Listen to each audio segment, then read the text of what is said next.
Arya, honey, mom's not as young as she used to be. The company needs a successor, and you're all grown up now. Are you willing to come back and take over? If you don't want to, I understand. I know I've let you down all these years. On the phone, her mother's voice was laced with a familiar note of resignation.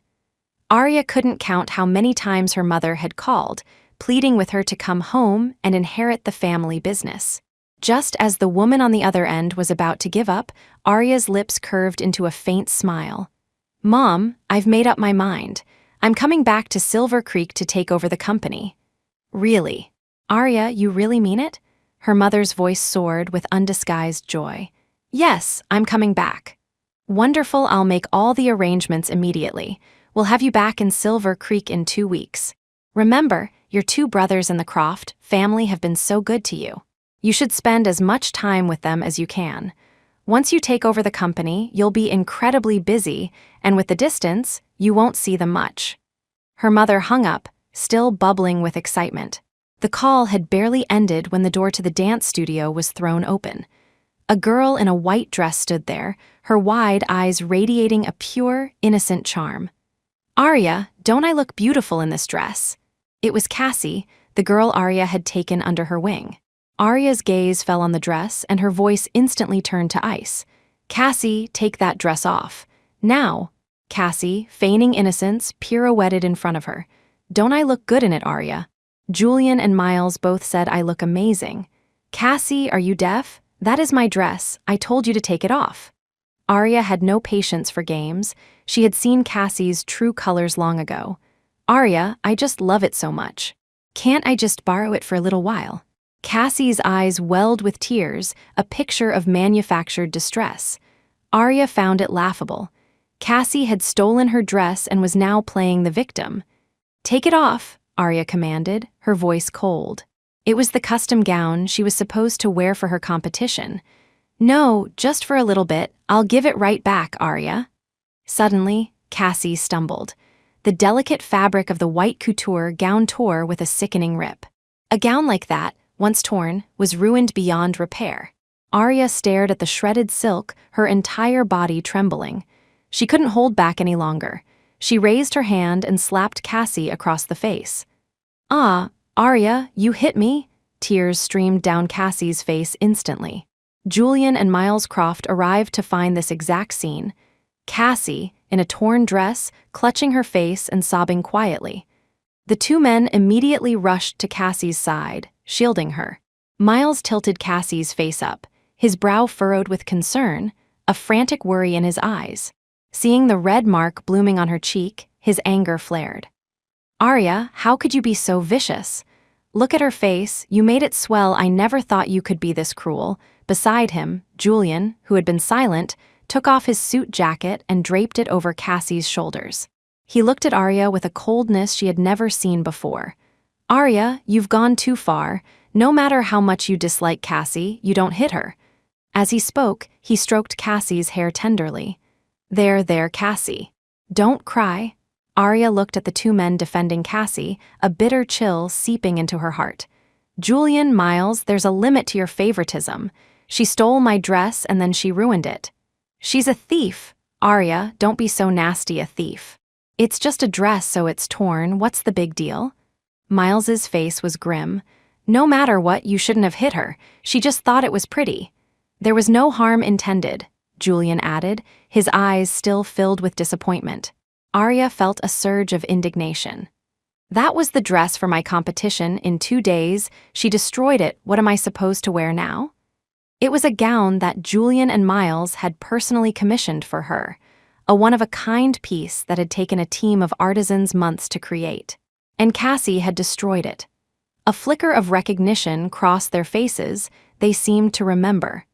Beside them, Cassie shot a furtive glance at the brothers, and fat tears began to roll down her cheeks again. She bowed repeatedly to Arya. "Arya, I'm so sorry. It's my fault. I shouldn't have touched your dress without asking." "I apologize. Please, you have to forgive me."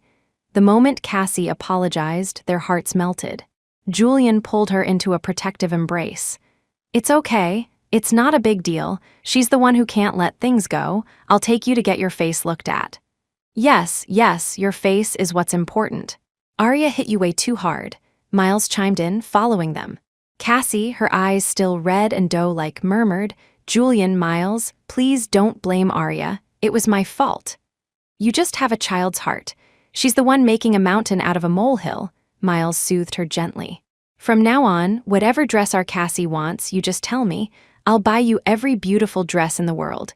If you want it, it's yours. Cassie let out a small, watery laugh. You're the best, Miles. Arya watched the three of them walk away, a sharp pain piercing her chest. She stumbled, leaning against a table for support. Once, Julian and Miles had spoiled her just like that. They would move heaven and earth to lay the world at her feet. Now, for another woman, they didn't even care about the coming-of-age gift they had personally designed for her. Her father, a firefighter, had died saving Mr. Croft during a massive warehouse fire. Overcome with guilt, Mr. Croft had brought her into his home, raising her as his own daughter. The two Croft brothers had doted on her, their care meticulous. When she was a child, if anyone so much as bullied her, Julian and Miles would fight them relentlessly to defend her. They cherished her, loved her, so much so that even Mr. Croft suggested she would one day marry one of them and become a true daughter of the Croft family. As they grew up, Julian inherited the Croft Corporation, and Miles became a famous actor. Their adoration never wavered. Once, when she was feeling down, Julian flew halfway across the world overnight just to be with her. For one of her dance competitions, Miles turned down a leading role in a blockbuster franchise. Arya's own mother and father had divorced, and her mother had been busy building her career for years. She had been begging Arya to return to Silver Creek to take over the company. Arya had considered it her mother's health was failing, and she wanted to be there for her. But Julian had held her tight, refusing to let her go, saying he would never let her leave. Miles had even cried so hard about it that he trended on Twitter. She had once believed in the fantasy they created that she would choose one of these two devoted men to marry. But everything changed. It all changed when Cassie, the girl she had rescued, appeared. Over the years, living with the Crofts, she had never wanted for anything. Her father left her a substantial inheritance, and her mother sent her a generous allowance. Arya wanted to do something meaningful, so she asked the Crofts to formally adopt Cassie, offering to cover all the expenses herself. She had met Cassie by chance, rescuing her from a violent domestic situation. 6 months ago, Cassie had called her in a panic, claiming her stepfather was abusing her and trying to marry her off. Moved by pity, Arya had rushed to save her, bringing her into the Croft home. During that time, worried about Cassie's fragile state, Arya kept her close, including her in every meal and outing. This gave Cassie ample opportunity to get close to Julian and Miles. Julian, who had never given another woman a second glance, whose first thought was always of Arya, began to change. After Cassie's arrival, his first thought was always of Cassie, his protection reserved for Cassie. Miles was the same. His free time, once devoted to her, was now spent orbiting Cassie, defending Cassie. The two men who had once promised to marry her had changed. At this point, leaving the Crofts and returning to her mother was the best choice. She had 2 weeks before her departure for Silver Creek, enough time to settle her affairs here. Arya closed her eyes, pushing the thoughts aside. She went back to her room to continue practicing her dance.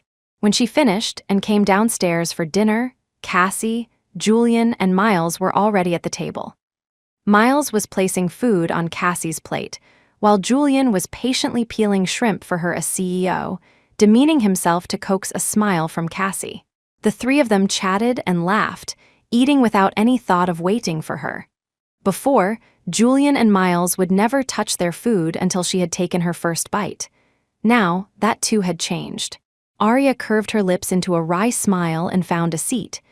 As soon as she sat down, Cassie, seated across from her, spoke up, her eyes shining with anticipation. Arya, I'm about to graduate. I was thinking, could I join your dance company? No, Arya's refusal was blunt. Cassie pressed on immediately. Why not? Arya, I love to dance, and your company is the best in the city. I really want to join. You have zero formal training.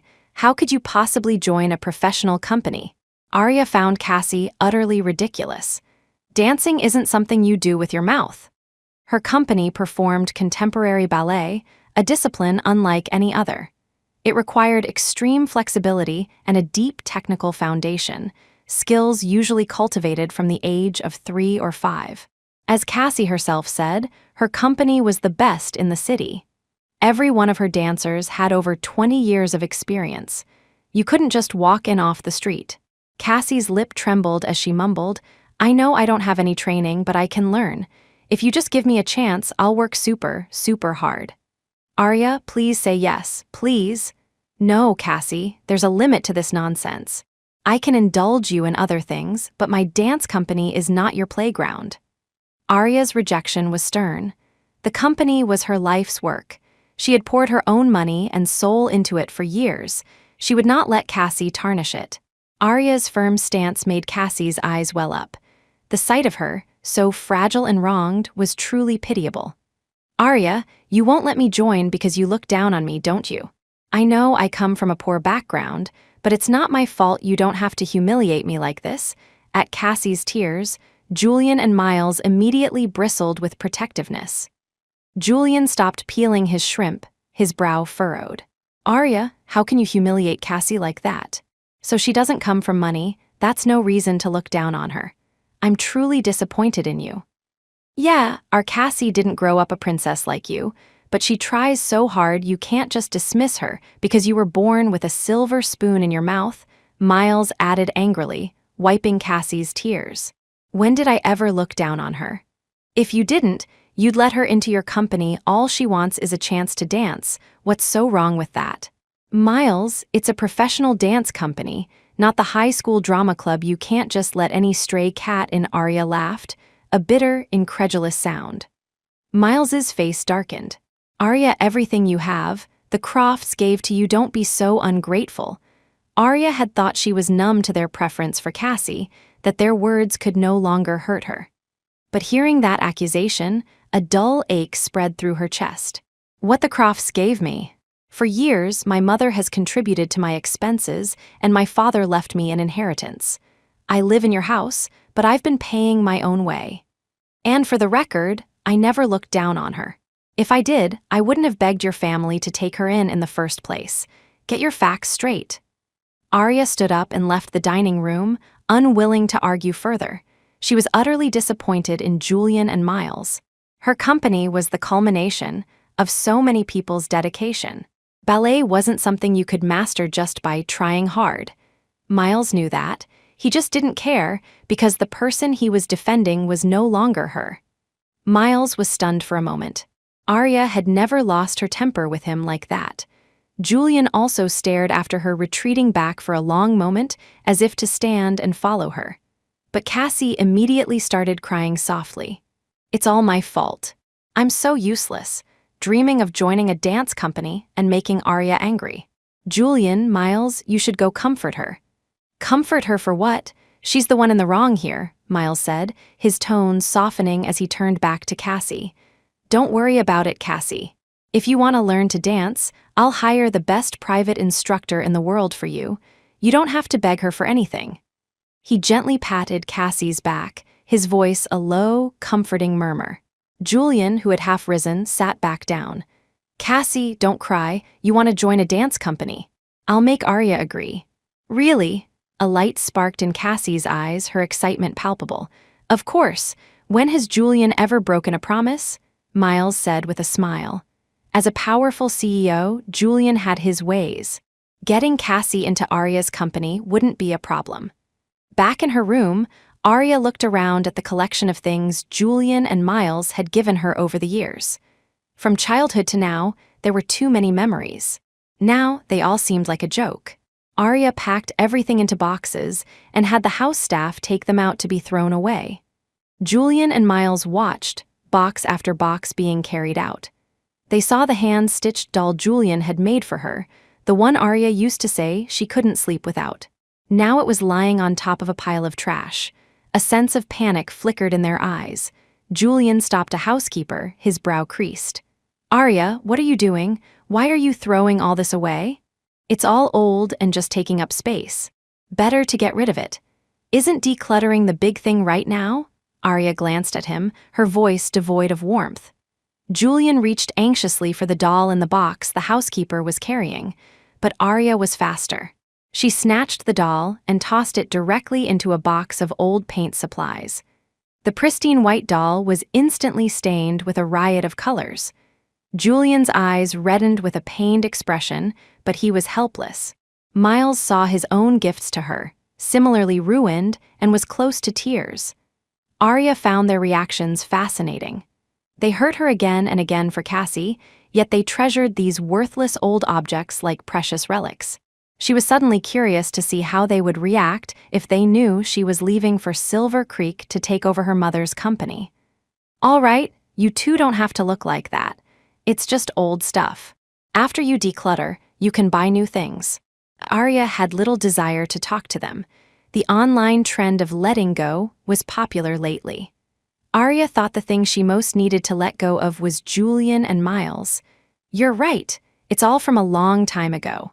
We'll get you more, better gifts in the future, Julian said, his expression relaxing slightly. He didn't suspect anything. Miles immediately chimed in. Looks like we'll have to prepare 2 sets of gifts from now on. We have to get something for Cassie, too. She had such a hard life before, no one to love her. We have to love her twice as much to make up for it. He rambled on about Cassie's past hardships. Arya listened to them, nearly laughing out loud. They wouldn't need to prepare 2 sets of gifts. Soon, she wouldn't need any from them at all. Seeing Arya smile, Julian and Miles relaxed further, assuming she was no longer upset about Cassie and had forgiven them. But then their eyes fell on the dozen or so suitcases piled by her door, and Julian's brow furrowed again. Why did you pack so many suitcases? After the competition, I'm planning to travel for a few days, Arya said as she continued packing. Leaving the Croft house after 20 years, she had a lot to take with her. Do you need that much stuff just for a trip? Julian had always been perceptive. A dozen suitcases seemed excessive for a short vacation. Yeah, you don't need to pack so much just to clear your head. If you need anything, you can just buy it there. No need to haul all this around, Miles added, also finding it strange. They both sensed she was hiding something from them. Julian was about to ask more when the sound of a cup shattering came from downstairs, followed by Cassie's tearful cry. Ah, it hurts. Cassie, what happened? The 2 men exclaimed in unison, rushing downstairs in a panic. Downstairs, Cassie stood with red-rimmed eyes, looking utterly wronged. Julian, Miles, I saw you didn't eat much at dinner, so I thought I'd make you some coffee. I didn't mean to burn myself. I'm so clumsy, I can't do anything right. It's not your fault, not at all. The staff can do that. Why were you even trying? You're going to give me a heart attack. Let's go to the hospital, Miles said, scooping Cassie into his arms and heading for the door. Julian, usually so composed, was also flustered, grabbing his car keys and following them out. Cassie's hand was merely red from the splash. It was hardly a serious burn. Yet the 2 of them acted as if it were a life-threatening crisis. As Miles carried her, Cassie wrapped her arms around his neck. From an angle the brothers couldn't see, she shot Arya a provocative look, a triumphant smirk playing on her lips. Arya watched them with a calm expression. Cassie couldn't get under her skin anymore. In Mr. Croft's study, the old man sat with a look of displeasure. Arya had lived in his house for years, like his own daughter. The thought of her leaving made him unhappy, but mostly, it filled him with reluctance. You're going back to Silver Creek to take over your mother's company. Do Julian and Miles agree? I don't need their permission, and I don't plan on telling them just yet. I'd appreciate it if you could keep this a secret for me, Uncle. Arya's tone was serious. Why? Those boys are devoted to you. Since you were children, they've had eyes only for you. They even said they wanted to marry you. I was hoping you'd choose one of them. Arya smiled. Uncle, that was just childhood talk. It doesn't count. All right then, I won't try to persuade you. You're like a daughter to me. I truly hate to see you go, Mr. Croft sighed. After chatting for a while, Arya left the study. In the days that followed, she threw herself into preparing for the dance competition. This would be the last one of her life. After she took over the company, she would be too busy to dance anymore. Arya made sure to save seats for Julian and Miles. They had insisted on it. "Arya, we have to be there for your competition." "Yeah, I need to film the whole thing. It's a special moment." Miles had proudly shown off the new camera he'd bought just for the occasion. But the competition ended and their seats remained empty. The event was a success. Arya won first place, a fantastic achievement. Exhausted, she returned home to find Cassie bubbling with excitement. "Arya, guess what? Julian and Miles took me to Comic-Con today. It was so much fun." "Yeah, who knew Comic-Con could be so interesting?" "The main thing is that Cassie had a good time," Miles added. Arya watched the three of them excitedly discussing the convention, a sarcastic smile touching her lips. So, they had skipped her competition to take Cassie to Comic-Con. Julian finally seemed to notice Arya had been gone all day. "Arya, the housekeeper said you were out. Where did you go?" "Today was my dance competition." Arya's smile was fixed, waiting to see their reaction. It was only then that Julian and Miles remembered. They had promised to be at her competition. They had forgotten because they were with Cassie. A flicker of unease crossed Julian's eyes. He opened his mouth but said nothing. Miles looked guilty.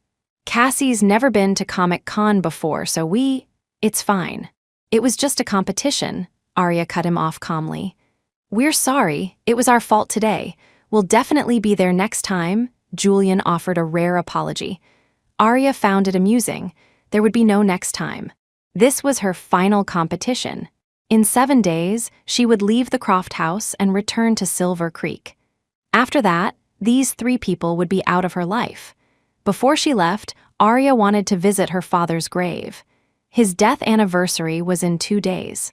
She had planned to go alone, but Mr. Croft insisted that Julian and Miles accompany her. Early in the morning, when Arya came downstairs, Julian's car was waiting by the door. As she approached, she saw Cassie in the passenger seat, waving sweetly at her. "Arya, that seat used to be hers." Julian had once sworn that no one else would ever sit in his passenger seat. But then Cassie came along, claiming she got carsick. At some point, the front seat had become Cassie's exclusive spot. But this time, on a visit to her father's grave, they were bringing Cassie along. Arya stared at the 2 men with an expression that was almost glacially cold. Julian looked away, unable to meet her gaze. Cassie said she's been stressed with graduation and wanted to come along to clear her head. "Arya, don't overthink it." "I'm going to see my father, not to clear my head," Arya said, her voice dripping with sarcasm. Anyone else might not know, but Julian and Miles knew perfectly well. Every time she visited her father's grave, it was to mourn him, not for a casual outing. And yet, they were letting Cassie tag along. "I'll go see my father by myself. You don't need to come." Arya had no desire to argue and turned to leave. Cassie's voice, thick with tears, called out. "Did I make Arya angry again? Julian, Miles, she's helped me so much. I heard her father was a great hero. I just wanted to go pay my respects." "Cassie, don't cry. You did nothing wrong. She's the one being unreasonable," Miles said, instantly rushing to comfort her. He couldn't stand to see her cry. It was a scene Arya had witnessed far too many times. Before Arya could say anything, Miles turned on her. "Arya, Cassie just wanted to pay respects to your father out of kindness. What's wrong with that? Why are you always targeting her?" "Kindness. I don't see it." Arya shot a look at Cassie. She knew exactly what Cassie's intentions were. Only Julian and Miles were blind to it. Arya started to walk away again, but Julian blocked her path. "Arya, don't make a scene. Anything else, fine. But this time, Dad specifically told Miles and me to accompany you to pay respects to Uncle Yun. Today is his anniversary." The mention of Mr. Croft made Arya soften. For years, Mr. Croft had felt an immense debt over her father's death. He was out of town for a conference and couldn't be there, which was why he had insisted his sons go in his place. If she refused to let them come, Mr. Croft would be heartbroken. He had treated her like his own daughter, and she couldn't bear to hurt him. Fine, let's go. Arya opened the back door and got in without another word. When they arrived at the cemetery, Arya was carrying her father's favorite whiskey and some food. As Cassie, Julian, and Miles got out of the car, Arya saw that Cassie was holding a bouquet of red roses, seemingly conjured from thin air. Cassie smiled innocently at Julian. Julian, let's go. I brought these flowers especially for Uncle. Aren't they beautiful? Arya stared at the fiery red roses. They were blindingly inappropriate. Cassie, are you out of your mind? We're here to pay respects to my father, who brings red roses to a grave. But Arya, I thought they were pretty. I wanted to give them to Uncle. I even saved up my allowance to buy them myself, Cassie said, looking pitiful. Arya didn't believe for a second that Cassie was ignorant of funeral etiquette. She knew you didn't bring red roses to a grave. She was doing it on purpose. You're not coming to see my father. Cassie, I'm done playing games with you, Arya said firmly. Arya, I'm sorry, I really didn't mean to, Cassie put on her pitiable act again. Julian and Miles were about to speak up for her, but Arya shot them a cold glare.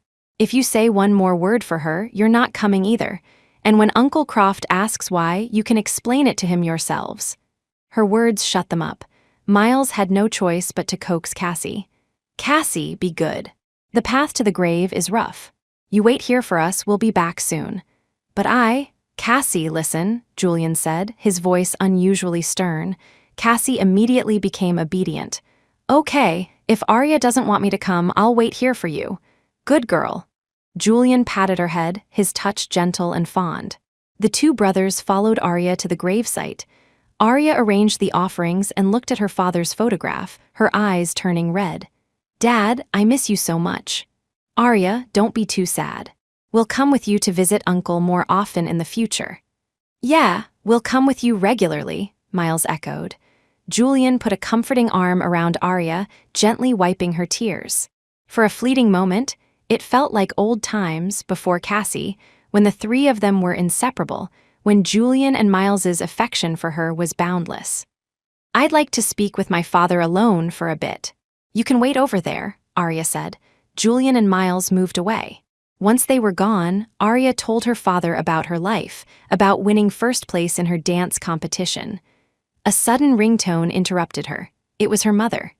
Hello, Arya, it's Mom. Have you booked your flight yet? It's only 3 days until you come back to Silver Creek. Your grandpa, grandma, and your aunt will all be at the airport to meet you. We all miss you so much. The ticket is booked, Mom. That's wonderful. Send me the flight details so I can prepare. Her mother was overjoyed, thrilled at the thought of seeing her precious daughter. After a few more excited instructions, she hung up. Julian and Miles walked back over. Arya, who was that on the phone? What ticket? Where are you going? It was Julian who asked. For days, he'd had a nagging feeling that something was off with Arya, though he couldn't put his finger on it. Since Cassie's arrival, she no longer clung to them like she used to. Nowhere. I was just booking a ticket for a friend, Arya replied calmly. Julian and Miles were about to press further when Miles's phone rang. It was Cassie. He answered immediately, and her panicked sobs filled the line. Miles, I've been bitten by a snake. I think I'm dying. Help me. What happened? Cassie, don't move. Stay right where you are. We're coming, Miles said urgently. Julian paled, his usual composure shattered, his eyes filled with fear and worry. Cassie was bitten by a snake. Quick, we have to get her to a hospital, Julian bolted, sprinting down the hill even faster than Miles. They raced to Cassie as if the world were ending. She was sitting on the ground, crying, her pant leg rolled up to reveal a small bite mark. Cassie, this time it was Julian who lunged forward, gathering her into his arms. Cassie clung to his neck, sobbing pitifully. Julian, I'm going to die. I was so scared, all alone here. No, you won't. We'll get you to the hospital. It's our fault. We shouldn't have left you here alone. We're so sorry, Julian said, his own eyes red with self-reproach and worry for her. Miles turned his anger on Arya. Arya, are you satisfied now? It's because of you that we left Cassie here alone, and now she's been bitten by a snake. If anything happens to her, we will never forgive you. She got bitten by a snake. What does that have to do with me? She could have just stayed in the car. Why did she have to wander off and get into trouble? Arya couldn't understand how this was her fault. Miles grew even more furious. You're still making excuses. Your heart is black. Arya, I agree. You've gone too far, Julian said, his voice cold. You can stay here and think about what you've done. Without another word, they carried Cassie to the car and drove off, leaving Arya alone at the cemetery. Arya never could have imagined that one day, Julian and Miles would abandon her for Cassie. The cemetery was remote, and she couldn't get a taxi. As evening fell, it began to rain. The long walk back left Arya cold, hungry, and terrified. By the time she reached the Croft estate, she was covered in scrapes and soaked to the bone. The housekeeper saw her disheveled state and burst into tears of pity. The drenching rain left Arya sick in bed for 2 days. Julian and Miles stayed at the hospital with Cassie for 3. Even after the doctor repeatedly assured them that the snake wasn't venomous, that it was just a common garden snake, they insisted she remain for observation. When Mr. Croft found out Arya had been abandoned at the cemetery, he was so furious he nearly had a stroke. He slapped both of his sons across the face. Julian, Miles, I asked you to take care of Arya, and you left her at a cemetery for that. That thing, are you even human? Dad, we didn't think it would turn out like this. We just wanted to teach her a lesson. We didn't know it would get so bad, Miles said, looking at Arya with a flicker of guilt. Exactly. Arya, why didn't you just call a cab? Julian added with a frown. Arya looked at him and almost laughed. A cab? The cemetery was miles from anywhere, and the weather was terrible. Even if she had called, no one would have come. They had wanted her to suffer. They had wanted to leave her there. This time, she wouldn't hold on to any last hope for Julian and Miles. Uncle, I'm tired. I'm going back to my room, Arya said quietly and turned to leave. Julian and Miles followed her. Arya, we're sorry. We were wrong that day. You should have called us. Don't bother, it's over. What's the point of explaining now? Because it hurt you, Julian blurted out. Arya found this hilarious. Of course it hurt her. They had grown up together. And for another woman, they had left her for dead. Of course it hurt.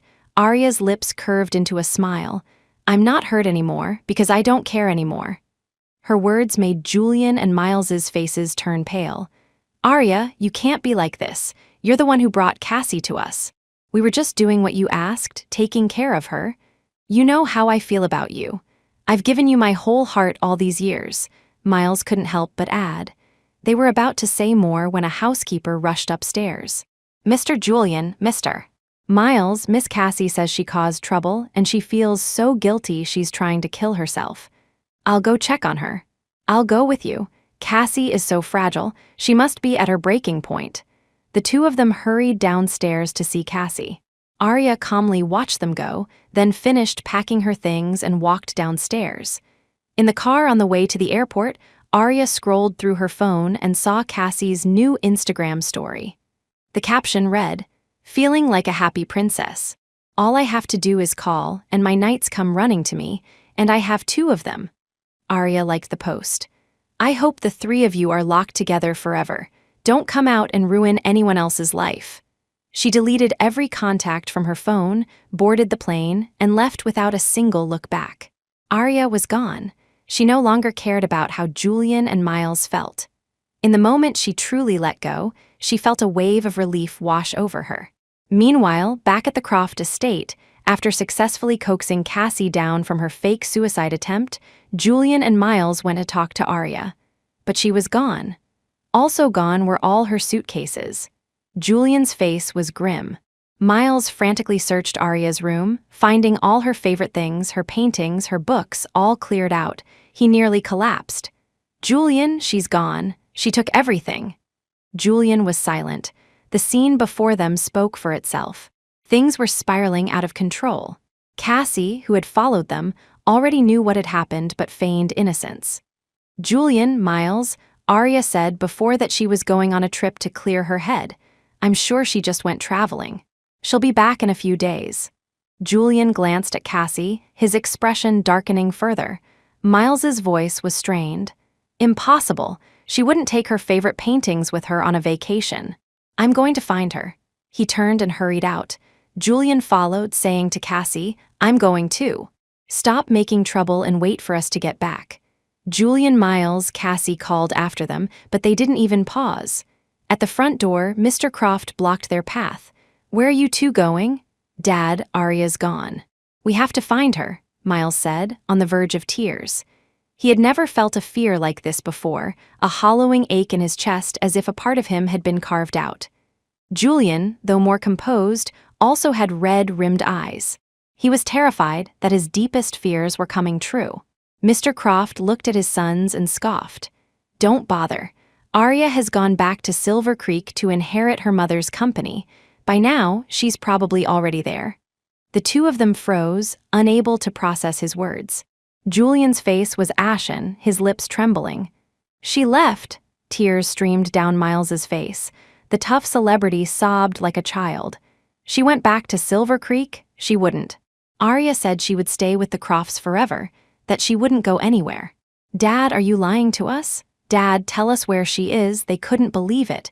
They couldn't believe Arya would just leave like that. She had promised to stay with them forever. Mr. Croft sneered at their reaction. "Why would I lie? Arya told me days ago she was leaving to take over her mother's company. My own driver took her to the airport today and watched her board the plane. It's real." It was his sons who hadn't cherished her. Now it was too late. Julian swayed, leaning against a wall for support. He looked at Miles, who was now crying openly. They had never imagined that Arya would leave without a word so decisively. She had told them she was just going on a trip. "I should have known. I should have seen something was wrong," Julian murmured, his face growing paler. Of course, they should have seen it. A dozen suitcases piled in her room that was never for a simple vacation. She had been planning her escape all along. Miles was still sobbing beside him. Julian's mind raced, replaying the events of the past few weeks. He had sensed something was off with Arya, but hadn't given it much thought. Looking back, it was clear she had been planning to leave them for at least 2 weeks. Was she really that bothered by Cassie's presence? After a while, Julian and Miles returned to Arya's empty room. Cassie was still there. Seeing them, she immediately came over. "Julian, Miles, isn't Arya just traveling? I told you she just went to clear her head. She'll be fine. Look how worried you got. Let's go have dinner and wait patiently. I'm sure she'll be back in a few days." Julian remained silent, sitting at Arya's desk and staring at a photo of the three of them, his thoughts unreadable. Miles's voice was cold, devoid of its usual warmth. "Cassie, leave us alone. We want some quiet." "Miles?" Cassie's eyes immediately reddened as she looked at him, hurt. It was the first time Miles had ever used her full name. "Get out." Miles's voice was sharp with impatience. "Okay, I understand." Cassie didn't dare stay any longer, afraid of making them angrier. Before, the slightest hint of sadness from her would have had Miles fussing over her. Today, he didn't even seem to notice. A housekeeper came in to clear Arya's room and reached for the photo on the desk. Julian snatched it away. "What are you doing?" "Sir, it was Miss Arya's instructions. She said that after she left, everything in her room was to be thrown away," the housekeeper said hesitantly. Julian felt his chest tighten. Arya hadn't taken the photo with her. Instead, she had ordered it to be thrown away. It was a memory of the three of them, and she didn't want it. "Don't throw away any of Arya's things," Julian commanded. The housekeeper, not daring to argue, quickly left. Julian carefully placed the photo back on the desk. This room held so many memories. When they were little, they loved to hang out in her room, orbiting around her. Now she was gone, and nothing was left but these few objects to prove she had ever been there. It was only then that Julian and Miles truly understood. Arya was gone. Their minds were flooded with memories of their time with her. They had been so happy then, always scheming up ways to please their princess. Now, their princess had abandoned them. Cassie came to call them for dinner. Neither of them had any appetite. They just sat in silence. "Julian, Miles, I know you're sad, but you have to eat. I made the soup myself. Please, just try some." Cassie brought a bowl of soup to Julian. He didn't take it. She then offered it to Miles. "Miles, please drink it. I spent hours making it." I said I'm not hungry, can you just leave me alone? Miles shoved her hand away, and the entire bowl of hot soup spilled onto Cassie's hand. Ah, it hurts, Cassie cried out, looking down at the large red blotches already forming on her skin. Miles, she whimpered, her doe-like eyes filling with tears. This time, it was Julian who spoke. Cassie, don't do things like this anymore. We don't need it. What? Cassie looked at them, bewildered. She could hardly believe her ears. Just yesterday, she had cooked Julian and Miles their favorite dishes. They had praised her endlessly and cleaned their plates. Just yesterday, the tiniest scratch would have sent Miles into a panic, rushing her to the emergency room. Today, the meal she made was thrown to the floor. Her hand was scalded, and neither Julian nor Miles showed any reaction. All because Arya had left, their attitude towards her had completely changed. Julian and Miles ignored Cassie, acting as if she wasn't there. After a moment, Cassie hurried back to her own room. She hid all of Arya's things that she had taken and deleted all the nasty messages she had sent to Arya. She couldn't let Julian and Miles find out that she was the one who had provoked Arya and driven her away. Julian exhaled a cloud of smoke. Arya was going to Silver Creek to take over a company. She hadn't said a word to them. The Croft family was powerful. Investigating the Yun family would have been easy. But Arya had deliberately kept it from them, not wanting them to follow her. At this thought, Julian couldn't sit still. He stubbed out his cigarette and went to his father's study. Miles followed. They needed answers. They needed to know why, when their bond was so strong, Arya would leave without a word. What do you two want now? Mr. Croft glanced at them, annoyed. He had raised Arya like his own daughter. Now that she was gone, he was both hurt and saddened. Julian stepped forward. Dad, when Arya left, did she tell you why she left so suddenly? Did something happen? How should I know about your affairs? I was planning on her being my daughter-in-law, but she insisted on leaving. I couldn't stop her. Mr. Croft slammed his hand on the table in frustration. Such a wonderful girl, a perfect daughter-in-law, gone forever. Julian and Miles left without the answers they sought. They couldn't understand what had happened to make Arya leave so secretly. I'm going to find Arya and demand an explanation, Miles declared, unable to wait another second. He needed to see her, to ask her face to face what had happened to make her disregard their years together and abandon the family she had grown up in. As Miles stormed out, Julian immediately followed. They had their assistants book the next flight to Silver Creek. The hours on the plane were torturous. They wished the plane would fly faster, that they could see Arya sooner and demand to know the truth. At the Yun family villa, Arya, the guest of honor, was dressed like a princess. A stunning white gown and the latest designer jewelry made her breathtakingly beautiful. Her mother circled her, beaming with pride. My Arya is so beautiful. You'll be the most dazzling person at the party tonight. I guarantee Liam Joe will be completely captivated. Mom, stop it, Arya blushed, slightly embarrassed. The Yun family was hosting a grand party to celebrate her return. More importantly, it was her engagement party. She never would have imagined she would be getting engaged to Liam Joe. As a child, she often heard her grandfather talk about a grandson from a close family friend who was her age and exceptionally brilliant. Her grandfather would say that their two families would one day be united by marriage. When she grew up, she would marry Liam Joe. Back then, she didn't understand. She would just clap her hands and shout, "Okay, okay," and just like that, the betrothal was set. Later, when her father took her to live in Los Angeles, the matter was never mentioned again. Upon her return to Silver Creek, her grandfather arranged the engagement party. It was only yesterday, when she met Liam again, that she realized who her fiancé was.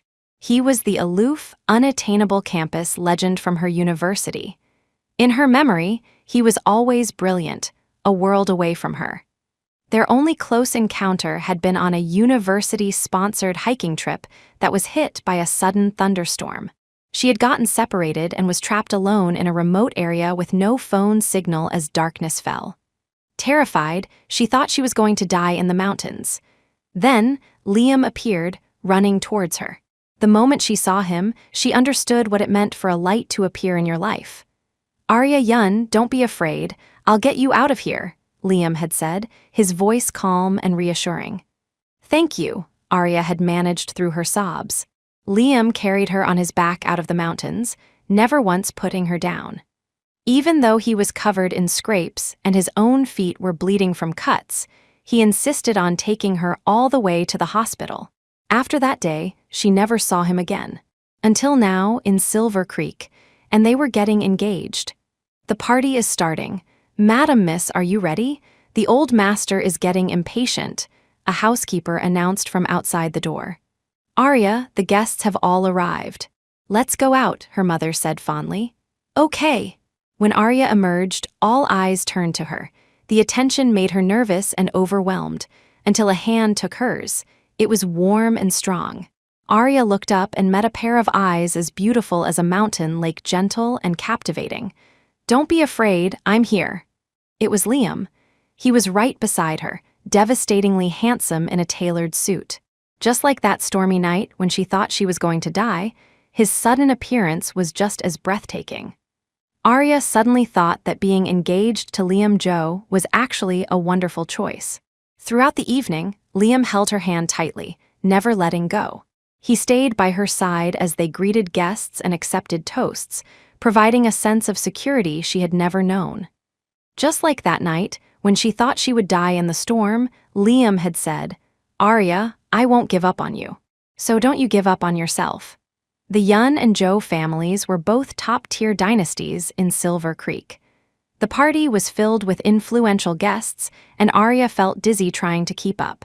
But as long as Liam was there, she didn't have to worry about a thing. Old Mrs. Joe, Liam's grandmother, approached them, holding a magnificent jade bracelet. Arya, this has been passed down to the daughters-in-law of the Joe family for generations. Today, Grandma is giving it to you. I hope you and Liam will be very happy together. Thank you, Grandma, Arya said with a smile, extending her hand for Liam to place the bracelet on her wrist, officially marking her as the chosen daughter-in-law of the Joe family. Just as he was about to, Julian and Miles arrived. Arya's face was flushed with a gentle, undeniable happiness. The two brothers stared, their eyes wide with disbelief. Miles, emotional, shouted, Arya, don't put on that bracelet on their way over. They had already heard the rumors that Arya was getting engaged. The entrance to the party was adorned with a massive photo of her and another man, a jarring sight. But they had convinced themselves it was all an act, that Arya was just angry and trying to make them jealous. Now, seeing her happily accepting the Joe family heirloom, it felt like a nightmare. Julian's hand trembled. He wanted to reach for Arya, but his arm felt leaden. He forced his voice to remain calm. Arya, come here, to me. Even now, he couldn't accept it. Arya was surprised to see them. She hadn't expected them to find her in Silver Creek so quickly, let alone crash her engagement party. But it didn't matter. She didn't care about them anymore. She took Liam's hand and guided it, letting him slide the jade bracelet onto her wrist. Then, she linked her arm through his. Julian, Miles, you're here. Perfect timing. Today is my engagement party. You can stay for a celebratory drink. What celebratory drink? Arya, you must be out of your mind with anger at us to do something so rash. An engagement isn't a game. Come with us, Miles said, losing his composure and stepping forward to grab her. Arya dodged him, moving closer to Liam. Liam shielded her and, with a swift movement, kicked Miles, sending him staggering back several feet. Mr. Croft, please respect my fiancé. His gaze was sharp and cold. Julian was stunned by Arya's reaction, and by the fact that she had just watched Miles get hit without a word. Before, if either of them got so much as a paper cut, she would be on the verge of tears. Today, her indifference was terrifyingly unfamiliar. This was not the outcome he wanted. Absolutely not. Julian couldn't stop himself. Mr. Joe, you should understand, Arya is only engaged to you to spite us. In a few days, she'll regret it. Please let her go. Spite you? Do you really think you're worthy? Liam sneered at them as if they had told the world's biggest joke. You abandoned her at a cemetery, a young woman all alone, without a care for her safety. You hurt her again and again for that Cassie girl. What exactly is there for her to be spiteful about? Arya wasn't a fool. To act out of spite for these two would be true foolishness. Liam's words left them speechless. They turned to Arya, desperate. Arya, you think we were too good to Cassie, that we hurt you because of her. But you were the one who asked the family to adopt her. We were just taking pity on her background. We had no other intentions. Yeah, and you asked us to take extra care of her, so why are you doing this to us? Miles added. They had done everything she had asked. They couldn't understand why she was acting this way. Arya finally snapped. She raised her hand and slapped both Julian and Miles across the face. Julian Croft, Miles Croft, shut up, I asked you to take care of Cassie, not to help her bully me. None of it matters anymore. I have nothing to do with you. Whether you take care of Cassie or love Cassie, I don't care. From this day forward, I want nothing to do with either of you. No, you can't be so cruel, Arya. Come back to the Croft house with us. We know we were wrong. We can go back to how things were. We'll treat you well, just like before. We'll love you just like we always did. Julian finally broke, his pride shattering as he pleaded with her. No, I am not going back with you, and I don't need your love. The thought of it just makes me sick. Arya's reply was glacial. Thinking of the past, she felt a visceral disgust. Her feelings for them had been a habit, one she would eventually forget. Julian's face went white. He managed a brittle laugh. Fine, very fine. Arya, you will regret this. Never. Security, have these men removed. And from this day on, they are not to come near the Yun family property again. Arya gave the order. Instantly, security guards from both the Yun and Zhou families appeared. They dragged the two struggling brothers out and unceremoniously threw them onto the street. With them gone, Arya realized she had lost her composure. She looked at Liam, embarrassed. Liam, You did wonderfully, Arya, Liam said, stroking her hair with an affirming touch. You're going to run the Yun Corporation one day, and you'll be the matriarch of the Zhou family. You'll face storms in the business world. That kind of decisiveness is exactly what you need. He didn't think she was wrong at all. You shouldn't be quick to forgive those who have hurt you. To lead a company, you needed that kind of strength. Liam's praise warmed Arya's heart. Outside the Yun estate, Julian and Miles were a disheveled mess, their expensive suits torn. Arya refused to go back with them. They had no other choice. They boarded a plane and flew home alone. They couldn't understand how things with Arya had gotten to this point, why she would have them thrown out. The person who had once cared for them so deeply was now so cold, so ruthless. He vaguely remembered his father saying that Arya would choose one of them to marry. They had even secretly competed for her affection. Then Cassie appeared. At first, when Arya brought Cassie to them, she said Cassie's family was poor, her parents had remarried, and her stepfather was abusing her. Arya had begged their father to adopt Cassie, offering to pay for her upkeep. Their father, who doted on Arya, agreed. Then Arya, in her kindness, asked them to look after Cassie. And so, they began to divide their attention. Gradually, Julian and Miles discovered something. The better they were to Cassie, the more Arya seemed to care, the more jealous she got. It was a novel feeling. They both loved Arya and selfishly wanted to marry her. This seemed like a way to see whose affection she valued more. They never imagined it would drive her away into the arms of another man. When Julian and Miles returned to the Croft estate, disheveled and defeated, Mr. Croft and Cassie were there. Mr. Croft looked at them and sneered. Well, you're back. Didn't Arya invite you to stay for a few days? The sarcastic remark made their faces burn. Miles wished the ground would swallow him whole. Not only had she not invited them to stay, she had security throw them out. Mr. Croft couldn't be bothered with his foolish sons and walked away. Cassie, however, breathed a sigh of relief. She had been worried sick ever since Mr. Croft told her Julian and Miles had gone after Arya. She was terrified Arya would come back with them, and her own position in the Croft house would be jeopardized. Julian and Miles would go back to doting on Arya and would no longer have eyes for her. Her entire plan would be ruined. Now, seeing their miserable state, it was clear Arya had rejected them. A wave of joy washed over Cassie. She rushed over to them, her face a mask of concern. "Julian, Miles, what happened to you? Why are your clothes torn? Did the Yun family give you trouble? Arya can be so thoughtless. You went all that way to see her and she had people beat you up? That's just awful."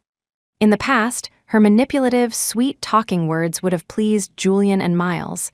Today, they sounded grating. "What did you say?"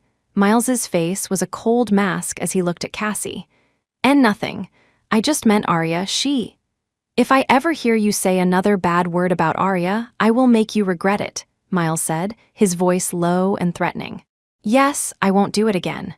Cassie's face paled and she quickly agreed. She wasn't stupid. She realized Julian and Miles had changed. The two men had no energy to deal with Cassie and went straight to their rooms. They didn't sleep a wink, their minds replaying the scene of Arya's engagement to Liam Joe. The way she leaned into him, her eyes filled with a softness that had once been reserved for them, now given to another man. They had grown up together. They had always assumed Arya would marry one of them. Anyone but Liam Joe. Now everything had changed. It was only in this moment that they realized they were truly losing her. Julian Chains smoked, one cigarette after another. Miles couldn't hold back his tears. "Julian, Arya really doesn't want us anymore." The rain outside mirrored the chill in their hearts. The next morning, Cassie, as usual, helped the housekeeper prepare a thoughtful breakfast. Seeing the two brothers, she happily approached them. "Miles, Julian, I made breakfast all by myself today." She gave them a sweet smile. Before, they would have eaten and praised her effusively. Today, they had no appetite. As they were about to leave, Julian's eyes caught the necklace around Cassie's neck. "Where did you get that necklace?" "Oh, this, Arya bought it for me. Isn't it pretty?" Cassie said, trying to sound proud. If she said she bought it herself, they wouldn't believe her. Only by saying Arya gave it to her could she make it plausible. And for Arya's sake, they would continue to be good to her. "Liar," Miles stood up, pointing at the necklace. "That's impossible, absolutely impossible." He didn't believe for a second that Arya would give that necklace to Cassie. It had a special meaning. It was a gift their mother had prepared for her future daughter-in-law. She had given it to Arya long ago, as a token of her future place in the family. Arya had always treasured it, rarely even wearing it, and now it was on Cassie's neck. "I'm not lying, Arya really did give it to me," Cassie insisted. She couldn't let them know she had stolen it from Arya. "You're lying. You stole Arya's dress last time, and we let it go. Now you're stealing her necklace." Miles could no longer control his anger and stormed upstairs towards Cassie's room. Julian followed him. Cassie watched them, her heart pounding with fear. Her room was full of secrets. She couldn't let them find out. "Miles, Julian, you can't go in there." Cassie blocked their path. Miles shoved her to the ground. The moment they entered her room, they froze, unable to believe their eyes. They had been in Cassie's room countless times before but had never noticed. The room was filled with things that couldn't possibly belong to her. A girl from the slums, abused by her stepfather, who had arrived at their house in rags. Arya had brought her back, her heart breaking with pity. Now, Cassie's room was filled with luxury goods. Famous paintings hung on the walls. The trinkets on her desk were valuable antiques. Aside from the gifts they had given her, many of the items had once belonged to Arya. Before, they had never thought anything of it. Today, they realized how wrong it all was. "Arya gave me all of this," Cassie blurted out before they could even ask. "You're still lying." "Cassie, what is this?" Julian held up a model ship. Cassie glanced at it, unconcerned. It was just a simple model. She had only stolen it because she saw how much Arya cherished it. For her, it was about taking what was Arya's, just like she had taken Julian and Miles. "I'm not lying, Arya really gave it to me. She saw how much I liked it." This model was a gift from Arya's father before he died. She valued it more than her own life. Why would she just give it to you? "There's a limit to your lies," Miles sneered. They had trusted Cassie too much, pitied her, believed her stories. And for her, they had hurt Arya again and again. They had been such fools, played by someone like her. "It's not just this, is it? Tell me, what else have you done to Arya? I want the whole truth today." Miles was done being patient. He saw Cassie for who she truly was. Cassie shook her head. Nothing. I never did anything to hurt Arya. My parents didn't care about me. My stepfather abused me. It was Arya who saved me. She's my savior. I would never do anything to betray her.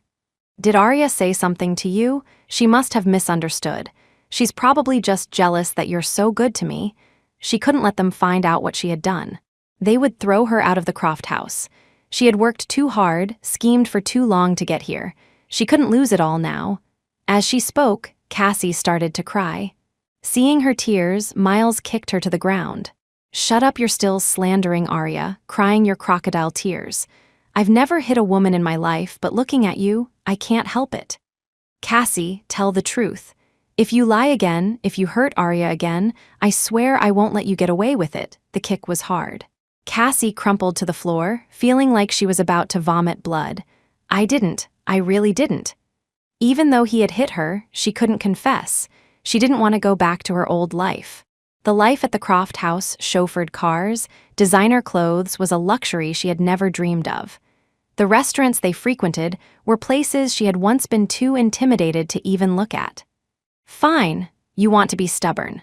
You won't talk until you have no other choice. Julian was furious now, too. He called his assistant and ordered a full investigation into Cassie.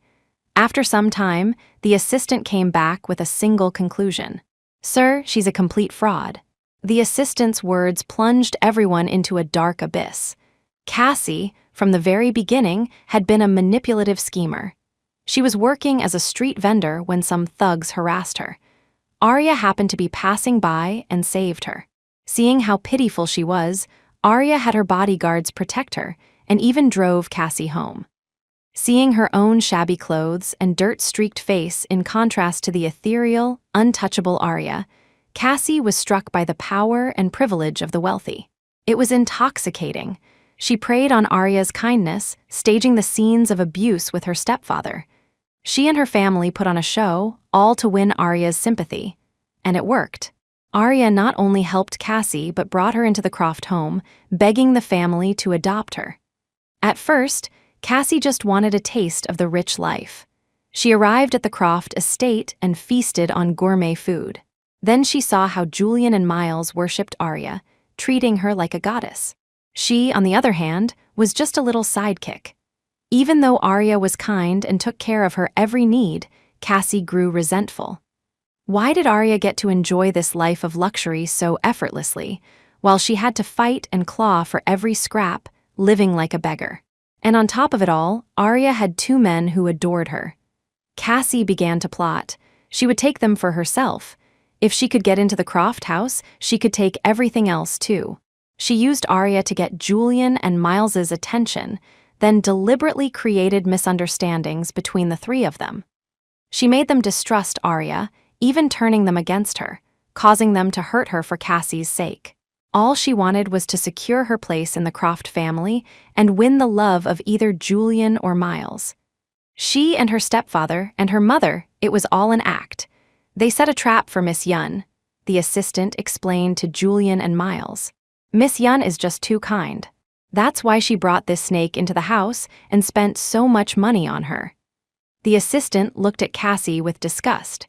Such a kind person like Miss Yun had been forced to leave her home because of this girl. The brothers listened to the litany of Cassie's betrayals, stealing Arya's dress, the family heirloom necklace, even her deceased father's memento. It was all too vile. And they had helped her, had joined in on bullying Arya. No wonder Arya had left so heartbroken. No wonder she had them thrown out of her home. You bitch, you're disgusting. Julian looked at Cassie with an expression of pure murder. Me, disgusting? What's so disgusting about me? All I wanted was to stay in the Croft family. All I wanted was your love. What's so wrong with that? I love you, what's wrong with that? Why does Arya get everything, while I'm forced to live in a gutter, constantly terrified you'll kick me out? Cassie dropped the act. Her eyes were red with fury as she screamed at them. Julian and Miles stared at her in disbelief. They had never expected her to be so shameless. How could you even compare yourself to her? You want our love. Arya helped you and you repaid her with betrayal, you ungrateful viper. As of today, you are no longer welcome in this house. You make me sick." Miles ordered the staff to throw Cassie out. Cassie, shoeless and disheveled, struggled and screamed. "I'm not leaving, I didn't do anything wrong," but no matter how she cried and fought, Julian and Miles had her thrown out. Just then, Mr. and Mrs. Croft appeared. Cassie clung to them like a drowning woman to a lifeline. "Dad, Mom, Miles, and Julian are kicking me out, please. Help me." Over the past months, Cassie's act had been flawless. She had charmed not only the brothers but their parents as well, who had started to treat her like a second daughter. Whatever they gave to Arya, they would give a matching gift to Cassie. Mrs. Croft's face hardened as she glared at her sons. "You two begged us to adopt her. Now what is all this nonsense about throwing her out? Mom, don't be fooled by her. She's an actress. Everything she does is a lie," Miles said, playing a recording from his phone for his parents to hear. The recording was of Cassie saying cruel things to Arya. There were also security videos of Cassie sneaking into Arya's room and stealing her things when she wasn't there. When Arya caught her, Cassie would deliberately damage the item to provoke a reaction. She showed no remorse, even taunting Arya. "Julian and Miles are on my side now. If you try anything, they won't let you get away with it." Later, Arya had started to give in to Cassie, no longer fighting with her because of Julian and Miles. And Cassie had only become more vicious, her bullying more relentless. As Mrs. Croft saw the evidence, she felt a wave of dizziness and nearly fainted. She had never imagined this was what Arya's life had been like in her own home. They had brought Arya in to compensate for the loss of her father, to surround her with love and family. They had been so careful to protect her from any hint of hardship. And now, because of Cassie, she had been living a nightmare. Cassie had been brought in by Arya herself. They had trusted her completely. They never would have suspected she could hurt Arya. "That poor, silly child. Why didn't she ever tell me?" You are a truly wicked girl," Mr. Croft said, pointing a trembling finger at Cassie. Cassie's eyes reddened and she tried to argue, but Mrs. Croft cut her off, her voice cold as she addressed the staff. "Don't just let her leave. She arrived here in rags. Everything she has belongs to the Crofts. She is not to take a single thing with her." Mrs. Croft was no fool. She had built the Croft empire alongside her husband. She would not let Cassie get away with hurting Arya so deeply. At her command, several bodyguards began to strip Cassie's room. Cassie screamed and cried. "Don't touch my things, you can't touch my things." Jewelry and trinkets clattered to the floor. The Croft family looked on with disgust. Cassie lunged at a bodyguard, trying to snatch her things back. "Mrs. Croft grabbed her and slapped her hard across the face. "Your things? A single piece of jewelry here could buy your family's house several times over. None of this is yours. Take her dress off, too." Before anyone else could move, Mrs. Croft had already ripped the designer dress from Cassie's body. After having Cassie thrown out, Mrs. Croft still wasn't satisfied. She turned on her sons, her high heels clicking menacingly, and kicked each of them. "My hope was to keep Arya here, to let her live like a princess. Your father and I even agreed that whichever one of you married her would inherit the company. But look what you've done. You hurt her so deeply. She was in this house. Because her father died for yours, we begged her to stay with us. And you let her be bullied like this." Mrs. Croft was on the verge of tears, furious with her disappointing sons. She had spent years raising Arya so well, only for these two fools to team up with a snake and drive her away. Her words left Julian and Miles speechless with shame, their eyes red. "Mom, we're sorry." "Sorry. You have nothing to be sorry to me for. The one you wronged is Arya. You two idiots." Mrs. Croft couldn't bear to look at them. "Now, I see that Arya returning to Silver Creek to take over her company and get engaged to Liam Joe was the right choice. At least she'll be safe from you two fools." She, a woman known for her shrewdness, had given birth to two utter morons. Mrs. Croft took her husband's arm and left. Cassie was gone. Just as she had arrived, she left in tattered clothes, returning to her family. In one night, she had gone from a princess with 2 nights to a stray dog. Mrs. Croft had insisted that bodyguards escort Cassie all the way home, leaving her no room to escape. All the money and gifts Cassie had secretly sent to her family were also reclaimed by the Crofts. Her stepfather saw her pathetic state and exploded. "You useless thing, weren't you supposed to be living the high life with the Crofts? How did you get thrown out?" Cassie had promised that if he helped her with her act, they would all be rich. For a while, she had indeed given them a lot of money. Today, the Crofts had taken it all back. Their lawyers had explained that it was all obtained through fraud. If they didn't return it, they would go to jail. "Shut up, I'll figure something out." Slap her stepfather hit her across the face. Cassie's lips split open as he yelled, "I helped you with your act for the money. The whole neighborhood already thinks I'm an abusive monster. So I might as well live up to it. If you don't get me more money, I'll sell you to some old man for his pleasure." Still not satisfied, he grabbed her by the hair and began to punch and kick her. Her mother watched without a shred of sympathy. She had been so close to becoming a wealthy woman. It was Cassie's fault for angering the Crofts, getting thrown out, and dragging her down with her. When her parents were done, they left her bruised on the floor. It was only then that Cassie realized the true horror of her life. The things she had faked to trick Arya were now happening to her for real. Her time in the Croft house, being adored and pampered, felt like a distant dream. Cassie was seething with resentment. She didn't stay long. Covered in bruises, she went back to the Croft estate. She stood at the gate, crying and begging to be let in, but the only response was a call to security, who removed her for trespassing. She couldn't go back to her family, and the Crofts wouldn't have her. She was penniless. She found a place to hide for the night, planning to try her luck at Julian's company in the morning. That night, huddled in a corner, she was spotted by a homeless man. "Hey there, little girl. All alone?" His lecherous gaze terrified her. She bolted and ran all night. By morning, she was a true vagrant. She staked out the entrance to Julian's company building and waited. When she saw him emerge, she threw herself at him. "Julian, please, help me." Julian stared at the person before him, barely recognizing her. The cute, innocent girl with the playful smile from the Croft house was now indistinguishable from a homeless person. In just 2 days, Cassie had completely transformed. "Julian, my stepfather is beating me. Please save me. I have nowhere else to go." For a fleeting moment, Julian felt a pang of pity. But when Cassie mentioned her stepfather, he remembered the investigation. He remembered that her stepfather had been her accomplice in their elaborate deception. Julian's face instantly hardened. "Get away from me. That's your problem, not mine." He shoved her aside without a shred of mercy. Thinking of what she had done to Arya, he couldn't find it in him to be soft. Cassie then tried her luck with Miles, finding him at his private club. Miles was less callous than Julian. He saw her wretched state and frowned. "What happened to you?" "Miles, my family, they're beating me.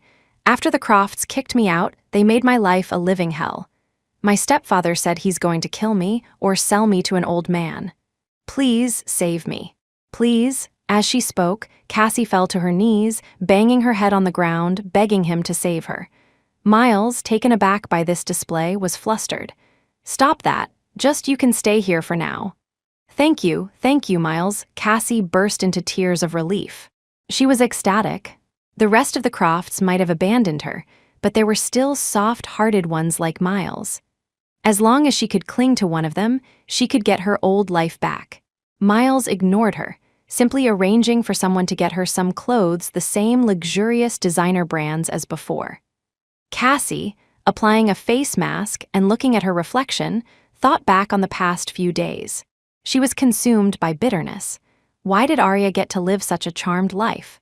Even after leaving the Crofts, she returned to her own wealthy family, still living in luxury, engaged to the scion of another powerful family, Liam Joe. But when she left the Crofts, she was treated like a stray dog, beaten and abused, nearly assaulted. No, she would not go back to that life. She vowed to herself that she would not. And so, a new plan formed. That night, while Miles was drunk, Cassie crept into his bed. When he woke up, he found her lying naked beside him. He shot up, his face pale with horror. "You, what are you doing here?" "Miles, last night you were drunk. You held me and said you missed me." Cassie sobbed, playing the part of the wronged victim. Impossible, that's absolutely not possible, I would never do something like that.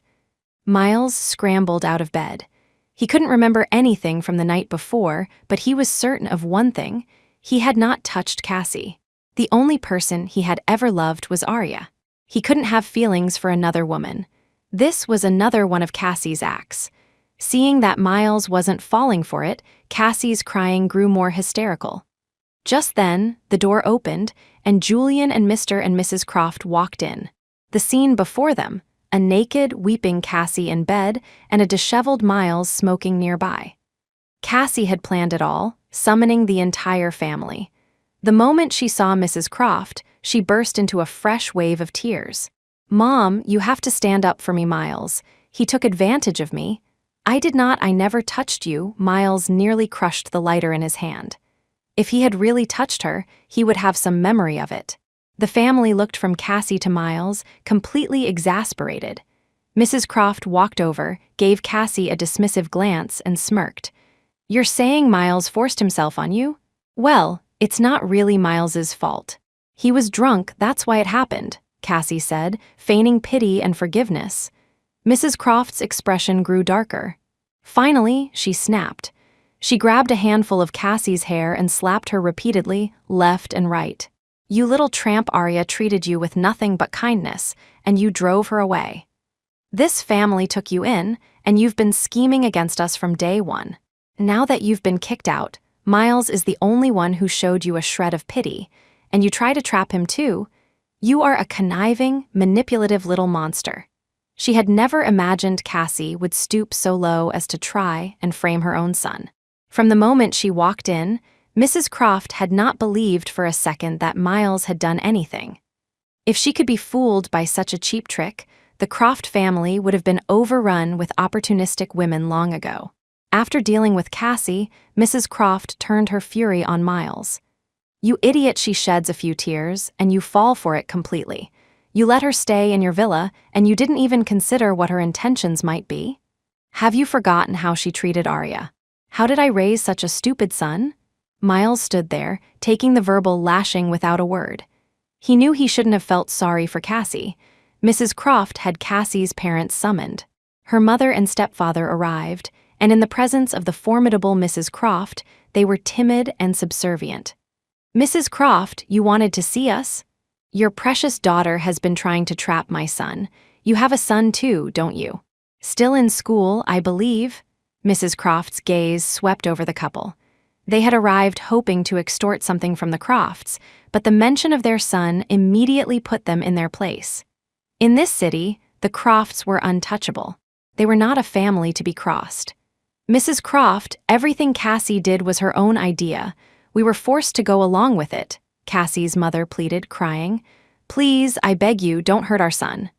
The stepfather, desperate to protect his own son, nearly fell to his knees. "If you want me to leave your son alone, then take this girl and get her out of my sight. Leave this city and never show your faces here again.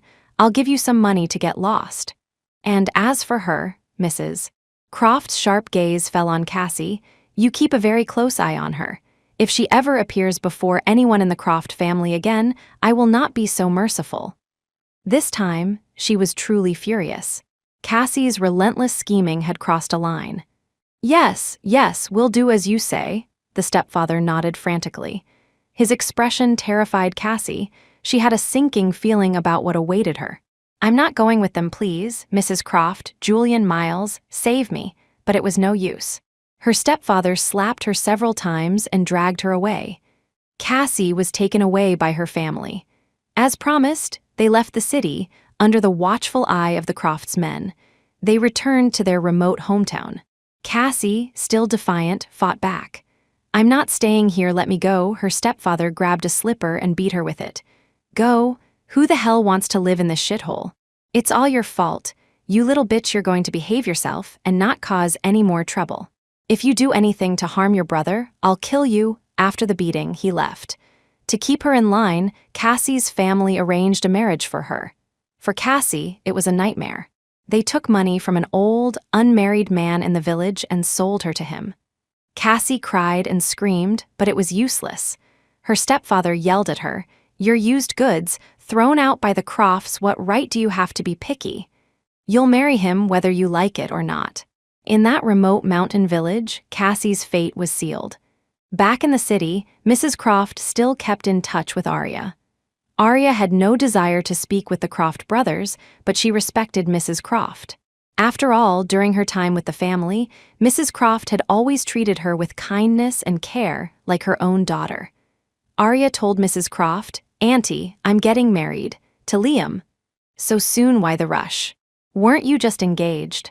Mrs. Croft was surprised. A faint smile touched Arya's lips, her voice tinged with a shy happiness. "Liam is wonderful to me. He wants us to have the wedding soon, and I agreed." In the time they had spent together, Arya had come to know Liam's gentleness, his attentiveness, and his selfless devotion to her. So when he proposed to her at sunrise, she had said yes. Mrs. Croft, though saddened that Arya would not be her daughter-in-law, was happy that she had found someone who truly made her happy. "Well, that's wonderful. I'm so glad you're marrying someone you love." "Thank you, Auntie. In 3 days, I hope you and Uncle will come to my wedding," Arya said with a smile. She could exclude others, but she had to invite Mr. and Mrs. Croft. "Of course, we'll be there. I've already prepared a wedding gift for you," Mrs. Croft said. She had set it aside long ago. If Arya had married one of her sons, it would have been a bridal gift. Now, it would be a wedding present. When Julian and Miles heard their mother discussing Arya's wedding, they could hardly believe their ears. "Mom, who did you just say is getting married?" "Arya. She's marrying Liam Joe in 3 days. Your father and I are going to the wedding." Mrs. Croft glanced at her sons. It was clear they were not worthy of her. "No, no," they both shouted at the same time. "We don't agree to her getting married." Mrs. Croft found this laughable. "What do you mean no? Who are you to disagree? It's her life, her choice. You're regretting it now because you didn't know how to cherish her when you had the chance. By the way, Arya didn't invite you, so don't even think about going to Silver Creek. She's not letting us come to the wedding." This news was an even greater blow to them. They knew Arya was still angry with them. They knew they had wronged her, but for her to marry someone else and not even allow them at the wedding was a devastating rejection. "That's right. She said she doesn't want you at the wedding. She only invited your father and me," Mrs. Croft said, her tone unforgiving. It was a good lesson for them. Maybe now they would learn how to treasure the people they loved. "Mom, could you please ask her? Tell her we just want to be there. After all these years, we hope she can give us that much." "Yeah, Mom, we really want to go. Please," they begged. Mrs. Croft softened slightly. "I'll talk to Arya. But if she says no, there's nothing I can do." "Okay, Mom, we won't push it." After they left their mother, they went to Arya's old room. Hearing that she was getting married, it was impossible not to feel anything. After all the years they had spent together, they had both always loved her. Now she was abandoning them to marry someone else. Miles couldn't hold back a small sob. "Julian, Arya's marrying someone else? It hurts so much. I really love her. It's all my fault. We never should have hurt her. She's not going to marry someone else. She's coming back to the Croft house with us," Julian said, the smoke from his cigarette swirling around him. His Arya would stay with them. Even if she didn't marry him, she would never marry anyone else. Mrs. Croft spoke to Arya about Julian and Miles attending the wedding.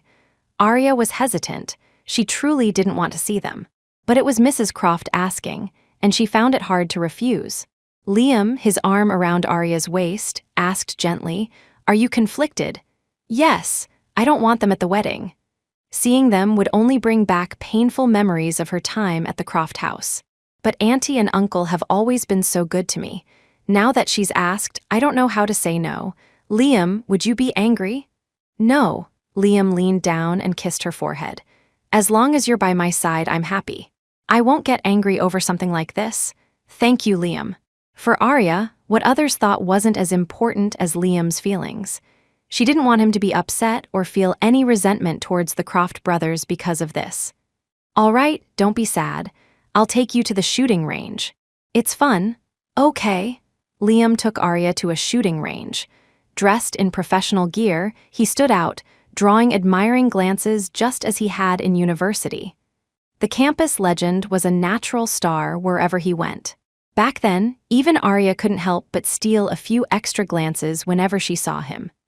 As Arya was lost in thought, Liam pulled her close, his arms wrapping around her to guide her into the correct shooting stance. Their heads were so close she could feel his warm breath on her skin, making her blush. "What are you thinking about?" Liam's voice was a pleasant, low murmur. "I was just thinking, why did you save me back then, in those mountains? Going back in was so dangerous." Arya had wanted to ask this question for a long time. Back then, when she was trapped in the mountains, no one dared to go back for her. The teachers and other students were all waiting for a professional rescue team. They knew that with the rain and the approaching night, there was a real risk of hypothermia. But Liam had come back for her.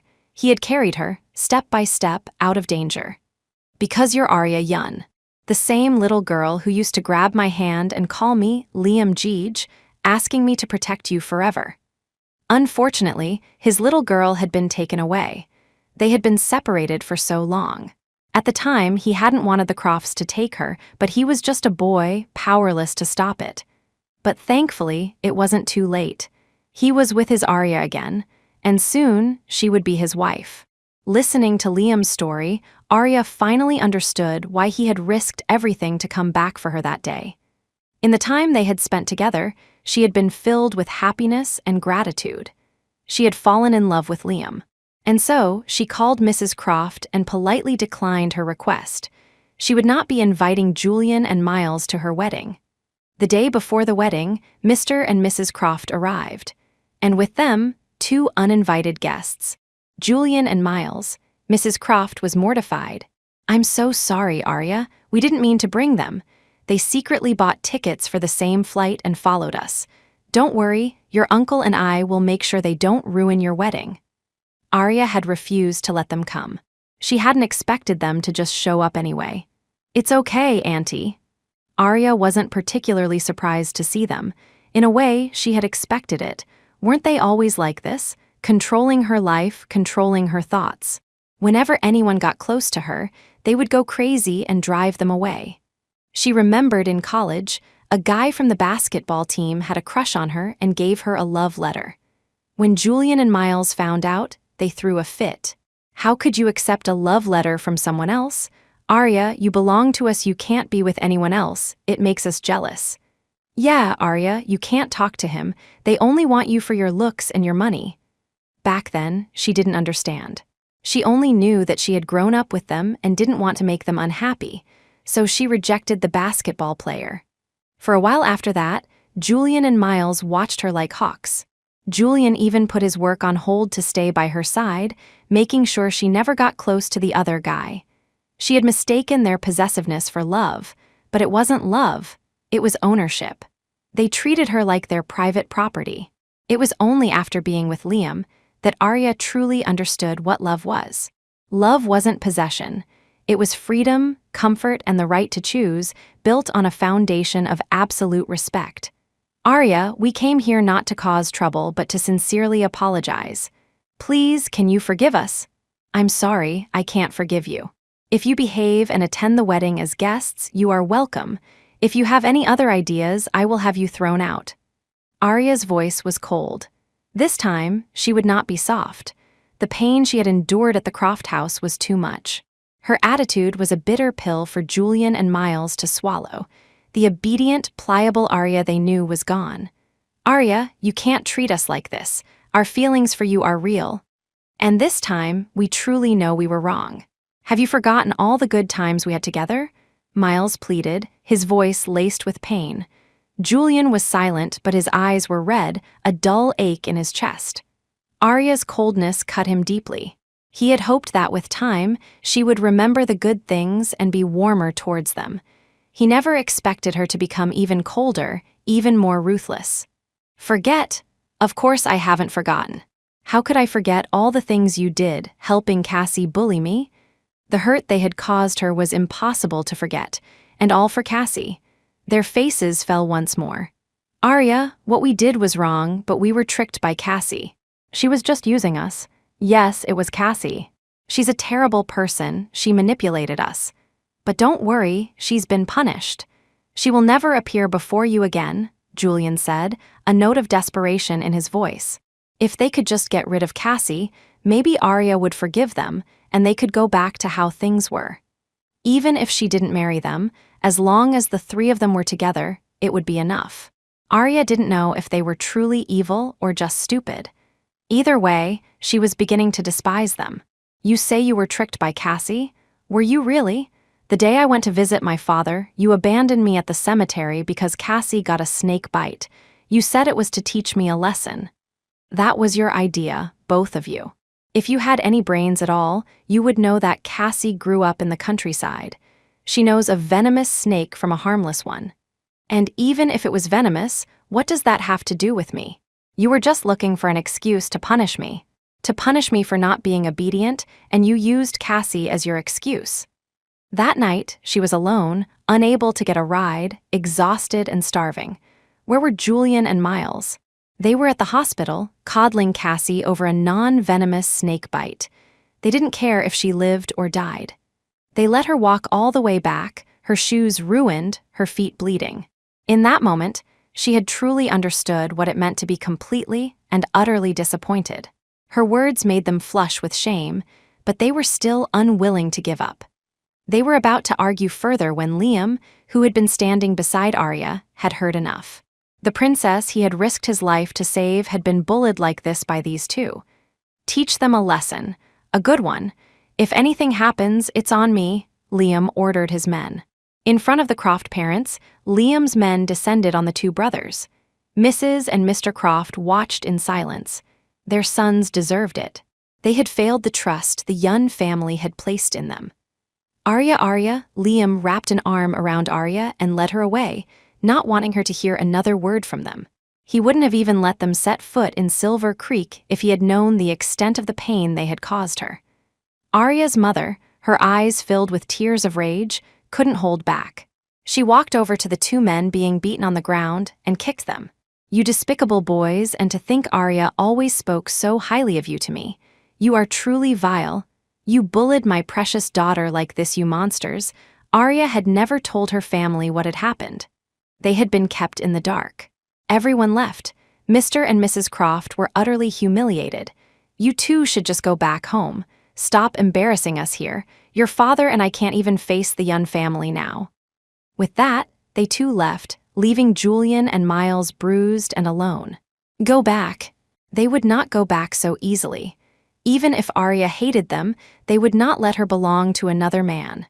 Right now, she was just blaming them for what happened with Cassie. Now that Cassie was gone, if they could just get Arya back home and treat her well like before, she would be moved. Everything would go back to the way it was. Julian began to form a plan. They stole their mother's phone and sent a message to Arya, asking her to meet. Arya, thinking it was from Mrs. Croft, didn't suspect anything. She was happy to spend some time with her, even during the busy wedding preparations. But when she arrived at the meeting spot, she realized she had been tricked. It was Julian and Miles. What are you doing? A terrible premonition washed over Arya. There was something different about them now, something unhinged. Arya, we're not doing anything. We just want to take you home. We know you're only with Liam Joe to make us angry. We understand, Julian said. Arya shook her head frantically. What are you talking about?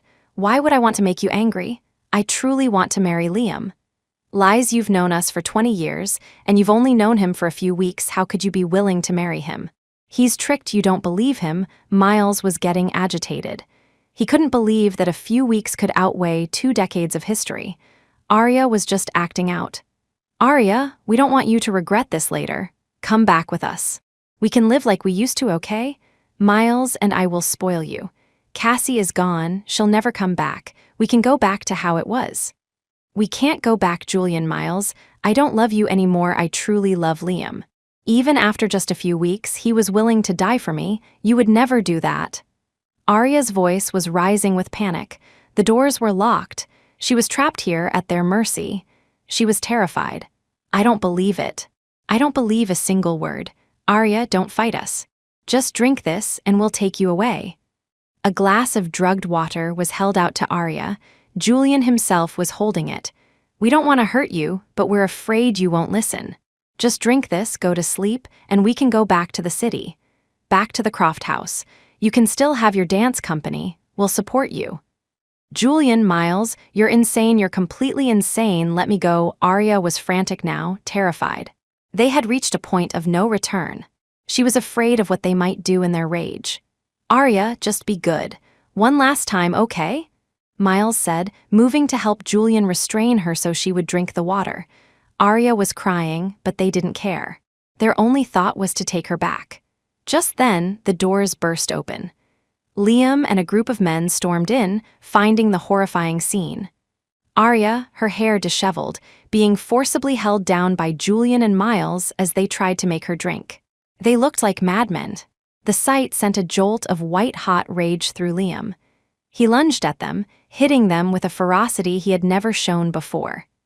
"You monsters, you absolute monsters." He was about to do more, but Arya stopped him, afraid he would go too far. As Liam led Arya away, he gave a final order to his men. "Get them out of Silver Creek.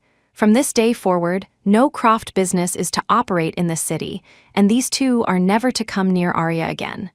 "Yes, Mr. Joe." Liam was a man of his word and his means. His orders were carried out swiftly. Julian and Miles were thrown out of the city. The Yun and Joe families joined forces to crush all of the Crofts' business interests in the region. This time, they had been truly provoked. Mr. and Mrs. Croft had no heart to attend the wedding. They were too ashamed. Their own sons had committed such a heinous act. They moved out of the main villa, wanting nothing more to do with Julian and Miles. "If you have any shred of humanity left, you will not go near Arya again. You will not do anything more to hurt her. You two are not human." 3 days later, the wedding proceeded as planned.